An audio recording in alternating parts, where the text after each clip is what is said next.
Hello, welcome to Sense of School of Life Sciences. Today we shall discuss about Redkin hypothesis and coevolution. Coevolution, as the name implies, co means together, evolution means to evolve. It is evolve together. Why these two species are evolving together? Because if they want to survive, they need to evolve together. The term coevolution is used to describe cases where two or more species reciprocally affect each other's evolution. Reciprocally, both species are involved. Co-evolution is frequently seen in pairs of species that interact frequently or closely. Let us study this with the examples. Some of the examples. Interaction between parasites and their hosts, interaction between herbivores and plants, interaction between predators and their prey, interaction between pollinators and plants. These are some of the examples. The co-evolutionary arms race competition between a parasite and a host is known as Redkin hypothesis, as both organisms must keep running in order to stay still. What do you mean by that? You see, co-evolutionary arms race, I told, is competition between a parasite and host is known as the Redkin hypothesis, as both the organisms must keep running in order to stay still. Or we can say both the organisms must keep evolving in order to survive, or to extend, not extinct, or to avoid extinction.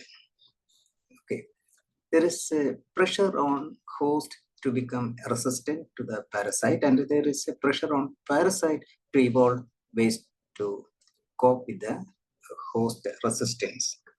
You see, both organisms, let it be host and parasite, or predator and prey, or whatever it may be, they have to keep running or to keep evolving in order to stay still, or to survive, or to extend, not extinct, or to avoid extinction. This will be more clear when we study some examples. See, Van Valen named the idea Redkin hypothesis. Under this view, species had to run or evolve in order to stay in the same place, extent. Okay. Why is it called Redkin hypothesis? Let me see it. Van Valen's Redkin hypothesis is a metaphor, actually a symbolic, from the Redkin's comment in the novel, Through the Looking Glass. Through the Looking Glass is a novel published on 27 December 1871 by Lewis Carroll. In this novel, the character Redkin says to Alice, Redkin, a young lady actually, Alice, a little girl in this novel. The character Redkin, the young lady, says to Alice, the little girl, it takes all the running you can do to keep in the same place. See, is represented here, the little girl Alice. It is the what Redkin. Thus, with the organisms, it may recur multitudes of evolutionary adjustments just to keep from going extinct. Okay, that is, to avoid extinction. That means what? That is, in order to avoid extinction, or to survive, or extend, or to keep in the same place, organisms have to keep evolving. That's the meaning. Okay. I think you got a clear idea of the metaphor Redkin hypothesis applied to coevolution. See, coevolution of host parasites. Over thousands of years of evolution, parasites tend to become less injurious to their hosts, isn't it? Such an arrangement preserves the host to host so that the parasites get a continuous supply of nutrients and shelter. The parasite that destroys its host also destroys its own means of support, isn't it? The death of the host would mean the death of the parasite before it could be transmitted to another living host. Thus, successful host parasite relationships are evolved on the principle of live and let live. See, predator prey co-evolution. Predation is a process by which one animal, predator, eats another animal, prey. Everybody know this. Predators have obviously evolved to exploit their prey, with the hunting ability being at a premium. Mammalian predators, for example, must be fast, strong, and cunning enough to be able to catch their prey. It is almost as obvious that prey have evolved to protect themselves from predators by the development of new escape strategies. They may have a variety of defense strategies. See, so both the predators and prey have to evolve together.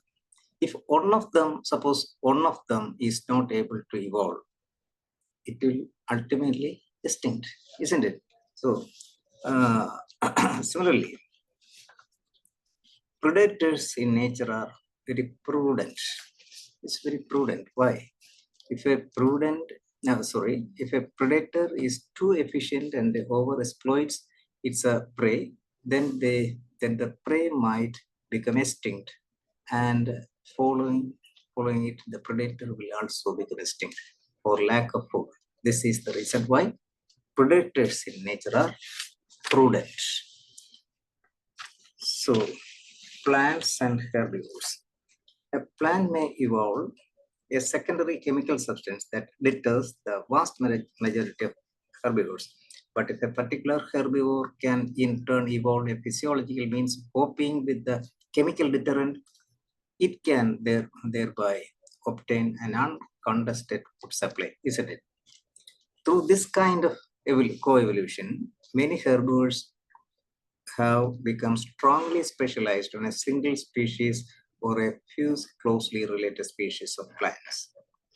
A good example, see, with an example, this will be more clear. You see, a good example is provided by Drosophila and cacti.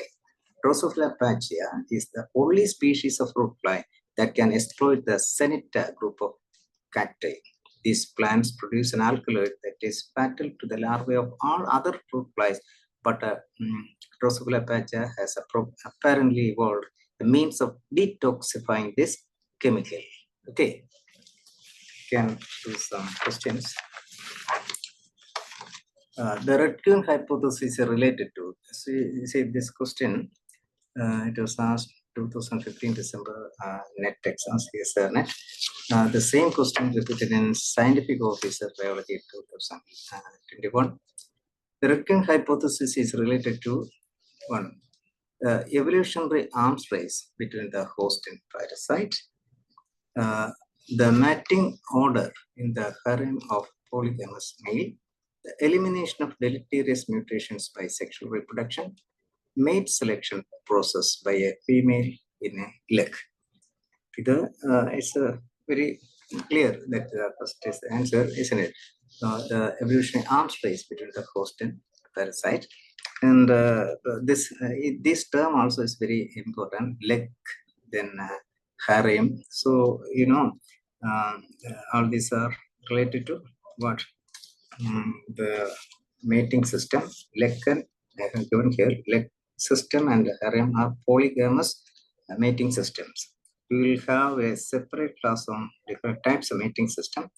We can see.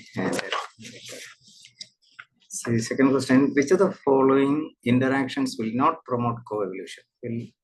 The interaction which does not promote coevolution? Commensalism, mutualism, parasitism, specific competition. See, an explanation given. Coevolution is the process of reciprocal evolutionary change. Already I mentioned The activity of each species that participates in the interaction applies selection pressure on the others. Commensalism refers to an association between two organisms in which one benefits and the other derives neither benefit nor harm. Thus, we can say that the commensalism will not promote coevolution. It's clear. Next question. An example of coevolution is evolution of man and ape, evolution of marsupials and placental mammals, evolution of horse and deer, evolution of bees and flowers they pollinate. It's a very simple question, both is the answer, isn't it? If you like this video, please subscribe, like, and share. Thank you.